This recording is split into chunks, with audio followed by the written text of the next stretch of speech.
Hey everyone, welcome back to Tech Savvy. In today's video, I will show you how to make your videos full screen on CapCut. So let's get started. Okay, so the first step you have to do is to open up the CapCut app on your phone. And once you are on CapCut, select any video that you want to edit from your gallery. Okay, so once it's loaded into the timeline, tap on it to select it.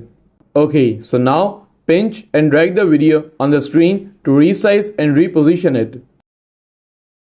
Make sure it fills the entire frame.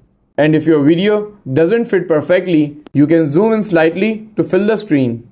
And once you're satisfied with the full screen look, it's time to export your video. Your full screen video is now ready to be shared. And that's it. You have successfully made your video full screen on CapCut. If you found this video helpful, please give it a thumbs up and don't forget to subscribe to Tech Savvy for more helpful content. And I will see you in the next video. Thanks for watching.